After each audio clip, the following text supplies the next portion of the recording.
So if you've been training handstands for any reasonable length of time, you've probably experienced, or if you haven't yet, you probably will experience some form of wrist pain, some form of soreness that comes with the practice. Pain is complicated. You can't really diagnose it because it can come from a variety of different reasons. But what I want to do with this video is offer you some techniques for recovery to help relieve some of that pain, but also offer you some concepts to apply within your practice so that maybe you can get a better understanding of where that pain is coming from and how you can manage either the technique or the training style to help eliminate the cause of that pain. Now, don't think that because you're experiencing pain, you're doing something wrong. Keep this in mind. The presence of pain doesn't necessarily mean that there's an issue. The absence of pain doesn't necessarily mean that everything is all good.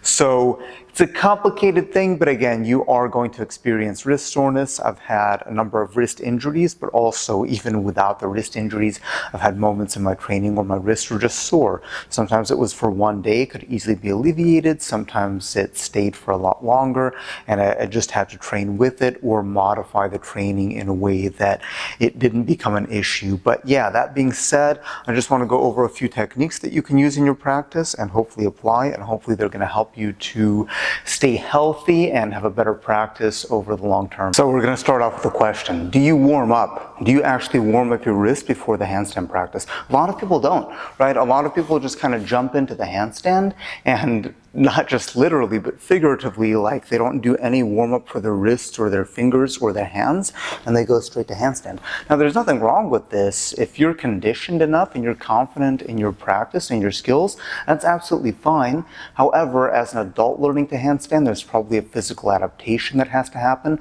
but warm-up also helps you understand the technique and the balance a little bit better. So generally, I would recommend some kind of wrist warm-up, even if it's something real simple, just some kind of movement to get the blood flowing, to get the wrist mobility there, to make sure that everything feels good for that day. There's a lot, so the wrist itself, there's a lot of tendons and bones and whatnot that go through this tiny little joint, so it can be very sensitive, and in that sense, it's really good. Again, just at least take a couple minutes warm up.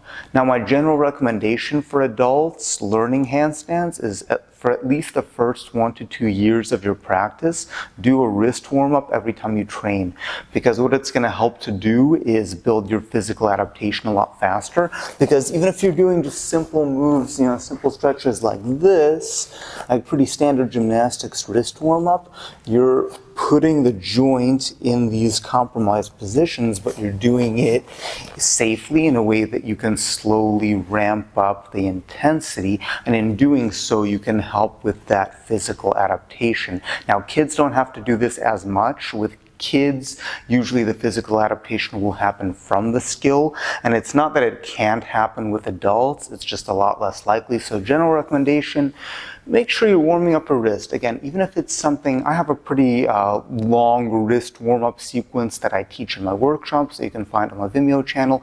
If you're curious, it's very detailed. I like to be thorough with wrist warm-up. That doesn't mean that everyone has to do that big or that long of a warm-up, but if you can pick a couple good exercises and just rotate through them, I think it'll help a lot, and I think it'll make a big difference. It'll get blood to the joint, it'll strengthen the muscles around the joint, and it will help you with understanding the technique that comes with the handstand. So yeah, if you're not warming up your wrists, consider doing that. And coming back to my original thought, if you're an adult who's just learning to handstand, I recommend for the first 1 to 2 years of your practice at least, do a good wrist warm-up every time you train. Don't skimp on that. And then after a couple of years, you've probably built enough adaptation that if you feel confident, it's okay to go into it with no warm-up, as long as you feel okay doing that. But yeah, I wouldn't do that in the beginning of the practice, because you probably don't have that awareness of the subtle elements of the skill yet, and the transitions, and how to hold yourself in a way that takes less energy. And at the same time, if you haven't spent time on your hands, you're probably not prepared physically to be able to handle that as well. So that's my first thought, is do you warm up your wrists? And if you don't, you should consider it. And the next concept is probably the most important one because it addresses the actual causes of, potentially, the actual causes of the wrist pain as opposed to healing the symptoms, right? So this is kind of the holistic medicine version as opposed to the Western medicine version where it's, oh, you have pain, take this pill to take away your pain. This is more, what is the root cause of the pain and how can we understand that in a way that long-term can help eliminate the pain. And that's going to be talking about the technique, so how you hold yourself in your handstand, right? And I use the knees as one example because it's about perspective. So let's say, again, I stand like this, right? We stand not necessarily with straight knees, but with extended knees because that bone structure helps us hold the weight, and to just stand or walk doesn't really put a lot of pressure on the knees. So what if I walked like this, right? I think my head's not in frame, but it doesn't matter. Now I'm putting a lot of pressure on the knees. So I go to the doctor and say, hey, my knees are hurting. What do? He's going to say, well, first you have to rest. Next, you got to take some pain pills because you're experiencing pain. And then third, maybe if that doesn't work, we can go in and get a surgery. Let's consult the surgeon. What's the surgeon going to say? Surgeon's going to say, oh yeah, get the surgery. It's like $20,000. I don't know how much it costs in the US, but probably a lot. Hope you have insurance. So, on a tangent a little bit, so getting back to the topic at hand, how you hold yourself makes a big difference. So don't think maybe it's not something wrong with your wrist or your training. Maybe it's just the way that you hold the handstand is putting more pressure on the joint than necessary, and then compile hundreds or thousands of reps with that technique. You might be walking like this and putting unnecessary pressure on the joint, which is what's causing the pain. So two factors to think about. This is oversimplified, but these are the two things that are going to make the biggest difference. So number one is the mini planche. I have a video on this from a couple of years ago, but basically you want your arms in a handstand vertical to the floor. Vertical to the floor, so I have a 90-degree wrist angle, right? If my arms go like this, so see my shoulders are in front of my hands now, what it's doing is putting a compression force on the wrist, and it's also putting more pressure on the shoulder to hold it. And if your handstand looks like this, there's nothing wrong with it. It may be a natural reaction to help learn the balance, but you're doing your handstand in a way that's not efficient, in a way that's putting more stress on your body than you have to just to hold it. And again, maybe you're strong, maybe you're resilient, but over the long term, it's going to take a toll. So that would be the first thing to think about is, can you get your arms vertical? If your arms are vertical, then you have the structure holding yourself up, and when you can hold yourself with structure, it takes a lot less muscular force and it's a lot less strain on the joints. So that's the first thing to think about. Now the second one is a little bit more complex, and that's how much do you grip, right? And this is also technique is a factor. So how well you balance and your level of skill. But basically, this is another thing to think about. And I'm going to use, again, the feet as an example. So let's say I walk by always squeezing and crunching my toes to the floor. And then later, again, I go to the doctor or the physio, whatever, and I say, hey, my Achilles tendon is just really sore. It's always hurting. What do? Doctor's going to say, well, first of all, you need to stop walking. Second of all, take these pain pills. Third of all, if that doesn't work, maybe we'll consult the surgeon and we can do, I don't know, some kind of whatever. But essentially, it's the same idea. You're doing more work than you have to. So it's the same thing. If you find yourself death gripping the floor in your handstand, again, you're doing more work than you have to hold it, and your fingers and your forearm muscles are all straining. And that may not be a big deal for a short term, but long term practice, how many reps are you accumulating like that? And just again, doing more work than you have to, so it's that accumulation. So it's something to think about is you can relax your grip in your handstand. Now this is where the technique comes in, because I talked about the feet gripping the floor. When a toddler is learning to balance, they're gripping the floor with their feet because it gives them that connection, that support. support.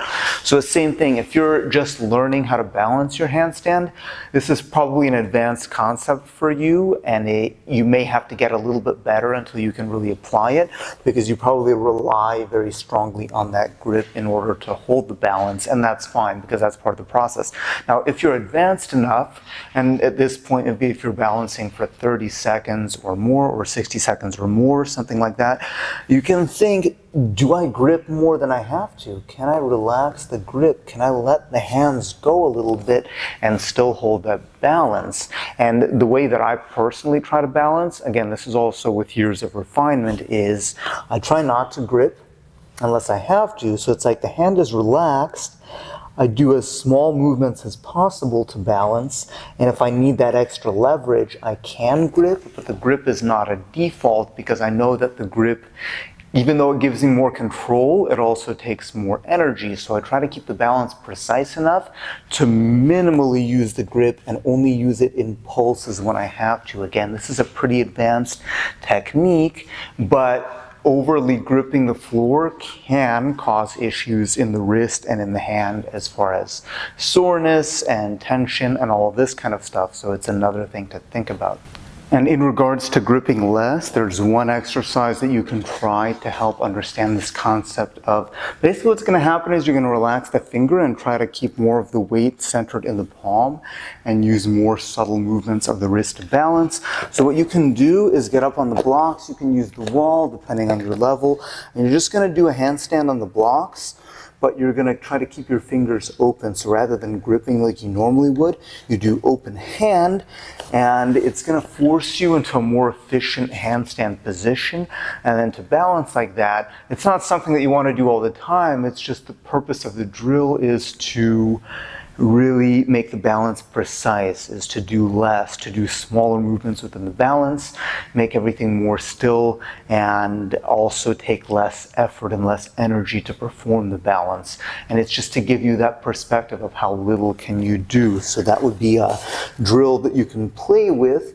Again, I wouldn't play with this if you can't already balance. It's a bit more advanced, but if you're already balancing pretty well, it's just a way to kind of trim the fat and refine how much work you're actually doing to hold your balance. So that's something to try. Again, refining the technique so that you're not using your wrist and fingers more than you have to within your handstand holds.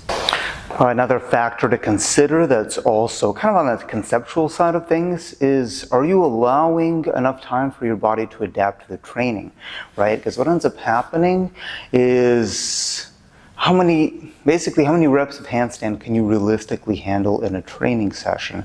So that's something to consider. And then you gradually increase that over time. You don't want to do these big ramp ups in volume because your body's probably not ready to handle that. So for example, maybe someone's training 10-15 minutes of handstands because they're just playing around with it. They decide to get more serious. They ramp up to half-hour, 45-minute trainings. So was there a big step in the volume that they took, or did they gradually ramp up? So there's a good chance if you took a big step in volume and your body is not ready for that yet, it hasn't created the adaptation to handle that load of training, then there's a good chance you're going to get maybe injury, but maybe just some kind of pain and soreness because you're not ready for that.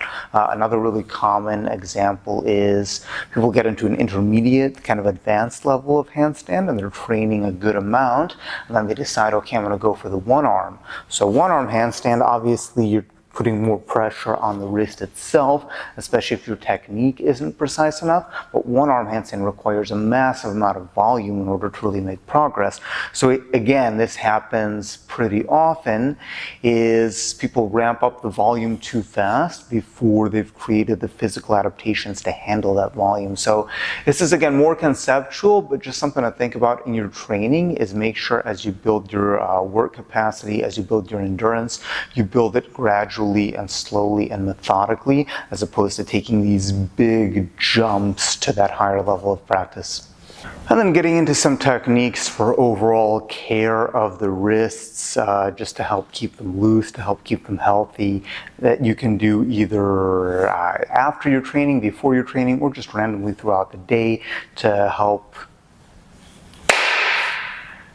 And then next, let's talk about a few actual techniques that can help relieve pain in the wrist, help relieve soreness, and help speed up that physical adaptation so you can be healthy and train handstands without any pain, without any issues. The first, really simple, is just random wrist movements, right? Random wrist and finger movements, be creative, and you can do these throughout the day. That's kind of the point, especially if you are doing some serious handstand training.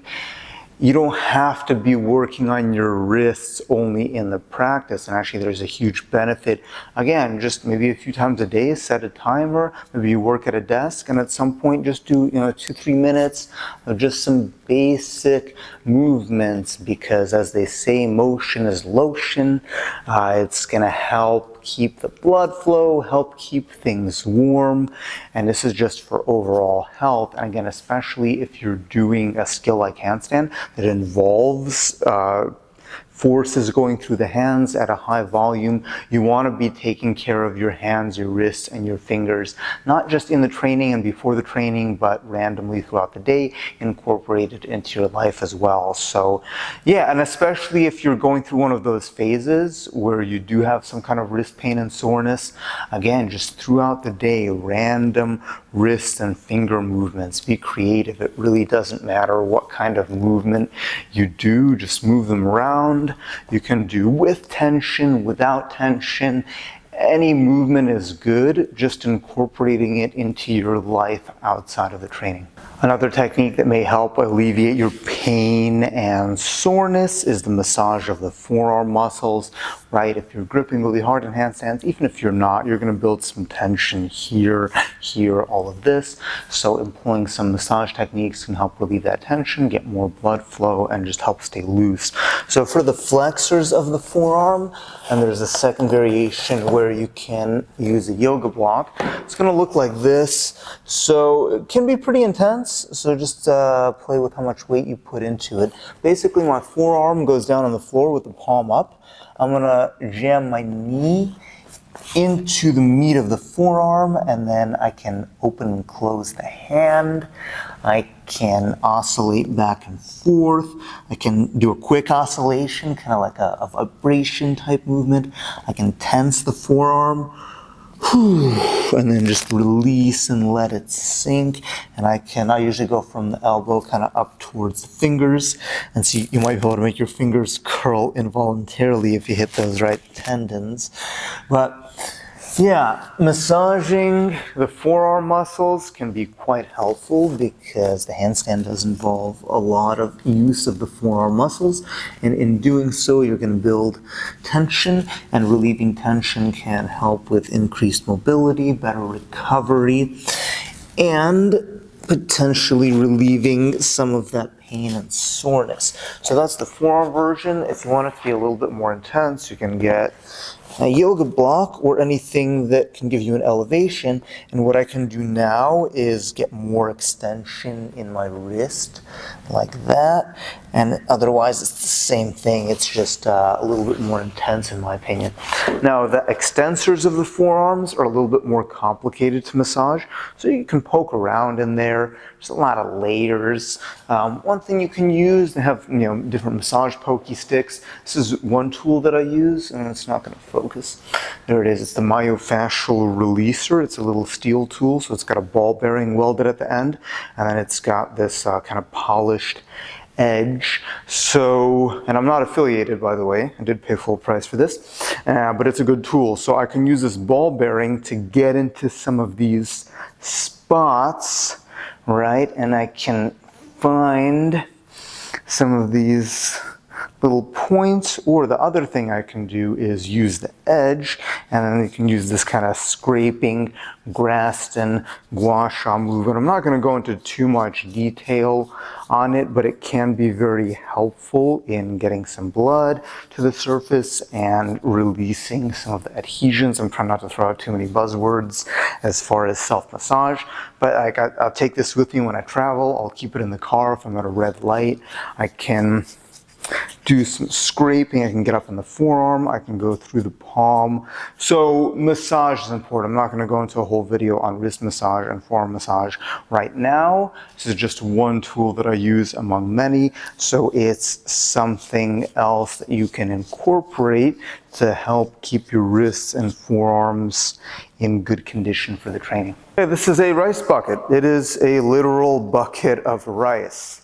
It's not anything figurative. This is a really good tool for developing wrist and forearm strength, grip strength, and it's amazing for rehab and recovery because you get this massive rush of blood to wrists and forearms. And the usage is pretty simple. I recommend using jasmine rice because it smells good. Watch your humidity. I've never had an issue, but I heard, cockroaches or rats or whatever can get in there. But I've had this same rice bucket for years and it's been good. So really simple. It's like a viscous liquid. So what I do is jam my hands in the rice, you get some depth, go past the wrist, get some movement going, and you can open and close the hands, you can rotate. Basically you just keep moving, and because the rice acts as a viscous liquid, it offers resistance to any movement that you do, and you can try to crush the rice into a powder like that James Bond henchman, right? You can try just circle up and down. Be as creative as you want, and just set a time where you can do it for a couple minutes. You're going to get this massive pump, this massive rush of blood to the forearms. If you've got hairy arms like me, you may have to clean the rice out of your arm hairs so it doesn't get everywhere. But this is a very useful tool. Very cheap. One of the things I like about this tool is you can't really brand it, you can't market it and turn it into this fitness money-making machine, because it's literally a bucket of rice. So I recommend. Compression band, also a very useful tool, getting a lot of blood flow to the wrist. I've posted about this before, so I'm going to keep this one brief. But it's a specific rubber band that you can get. If you're short on cash, you can use the inner tube of a bike tire. The idea is we're going to wrap it around. We're going to wrap it around the wrist with a bit of tension. And what we're going to do is restrict the blood flow to the joint for about 2 minutes. You have to play with the tension. If your hand turns blue, if you get the pins and needles, if you go numb, then you've done too much. But basically a little bit of tension about halfway up the wrist, halfway up the forearm. And then once you're there, I'm just going to move the hand around. Now you can see there's a little bit of discoloration in the hand, right? So the idea is we're restricting the blood flow for a couple of minutes, but we're keeping the movement going. So when you move, the blood wants to go in, but it creates kind of this back pressure. And then when we open the band, it's going to release the floodgates of blood into your wrist, into your hand. Again, you can use this as a warm-up. You can use this as an injury recovery tool because blood flow is generally what you want to help with recovery. So now I'm starting to get these feelings, and you can see, right, that hand is white. It's got no blood. So I'm going to open the band, shake it out a little bit, throw the blood, and now you can see, it's a bit more visible with my skin because I have a pale skin, but you can see this line, so you can see, and look at how red that hand is, right? Look at the comparison. So massive rush of blood, really good for wrist recovery, for relieving wrist pain, and it's not an expensive tool. I think these are like 10, 15 bucks. They'll last a couple of years of good use. And also I'm not affiliated, I don't even know what brand this is, but compression band, also a very useful tool. And another helpful concept that you can use to help with wrist recovery and wrist pain is the idea of traction. So basically, even if you're doing handstands with good technique, the wrist is still being compressed, right? Because the weight of your body is pushing down on your wrist. And even if it's at a 90-degree angle, it's still happening. If you're mini planched, it's happening even more because now that compression has leverage. So the idea of traction is we're literally pulling on the joint to create space in it. And it sounds kind of weird. Feels weird at first, but it's actually really relaxing. It's really nice to do, especially after a long handstand practice where you start to feel your wrists. It's just feels good. So a couple traction techniques that you can use. One is just kind of a modified wrist stretch. So I put my one hand down, my second hand goes on top and pushes down to the base of the wrist, and what I'm going to do is pull with that bottom hand as I lean forward. So as I pull, the wrist itself is being extended, and then I like to oscillate. But this is a really nice stretch to do because you're not only going into this wrist extension flexibility, but you're also increasing the space in the joint as you do it. Another traction technique that you can use is the wrist goes in between the calf and the hamstring, and it's going to get crushed. And then I can pull, and I actually like to do this with both hands at the same time. Looks kind of weird, so I'm crushing my hand, and then I'm pulling out with my shoulders, and as I pull, again, I get that traction, so I'm creating space in the joint. I'm relieving some of that compression. Another technique that you can use is if you put the back of the hand down. I have to be careful with this one if you're on a saw or if you're on a hard floor. I'm on mats, and I can do the same thing. I can pin the hand down with the knee and then pull up and back, and I also get this massive stretch in my forearm extensors as well. So it's not just about stretching, even though that's part of it, it's about actually lengthening the joint itself.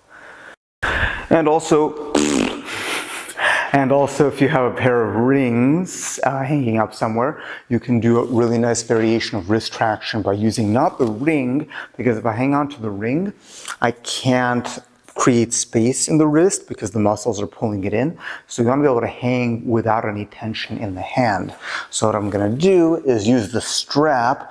I'm going to wrap the strap around the back of my wrist and then make a cross in the front, wrap my fingers around, but my hand is locked into it, right? So I have to kind of drape my fingers around the straps to stay there, but I don't really have to grip hard. And what I'm gonna do is just lower my weight and start hanging. I don't really know if my face is in frame right now, but it's okay. So I hang, I still have my feet on the floor, and this, it's a really nice shoulder stretch as well, but it's very different than hanging from a bar or from the ring because I can allow my hand to relax. So see how it crosses in the front?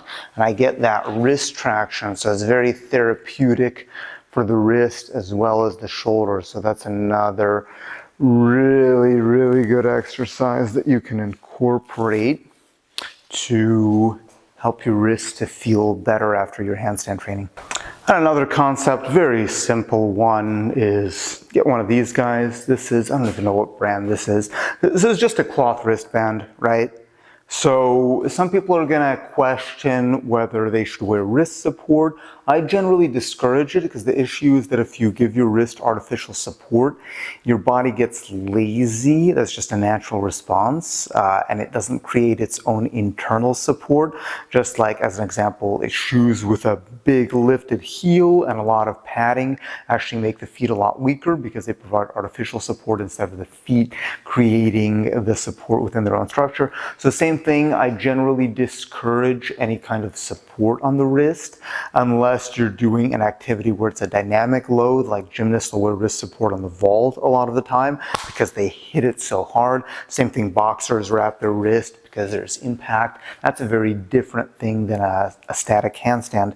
But if you are dealing with wrist pain, wrist soreness, just get a cloth wristband, right? And then just wear it in your training, and all it does is just keep the joint warm.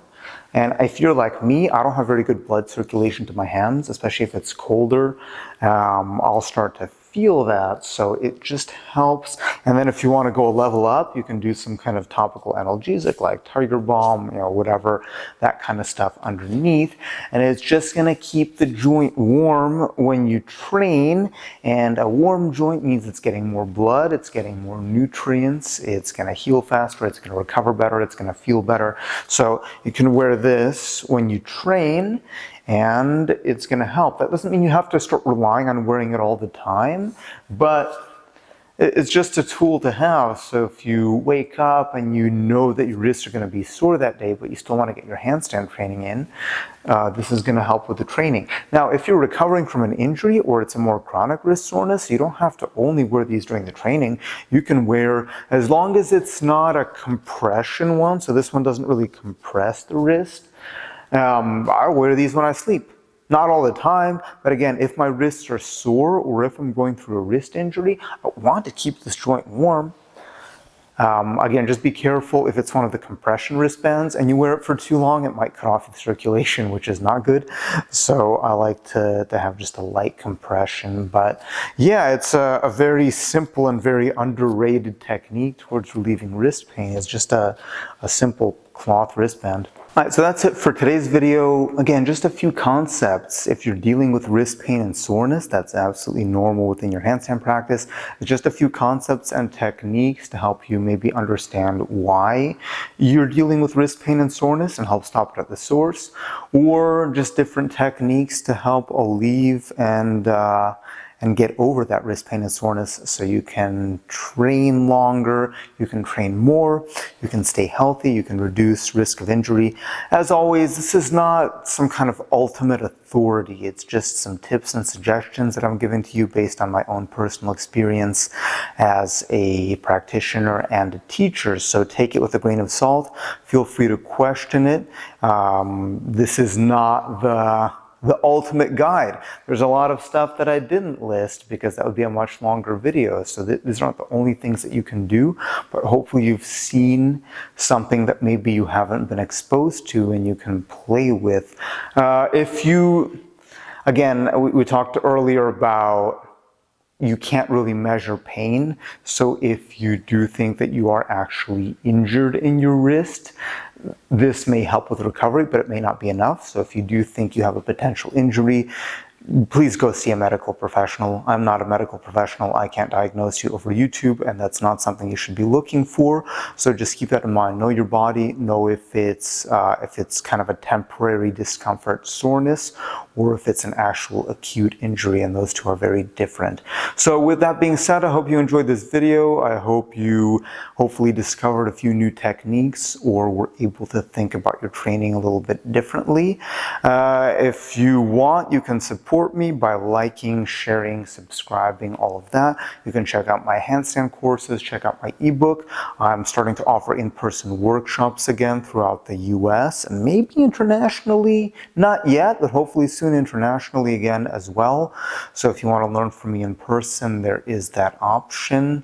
Other than that, I hope you enjoyed this video. Let me know what else you want to see, and I'll see you next time.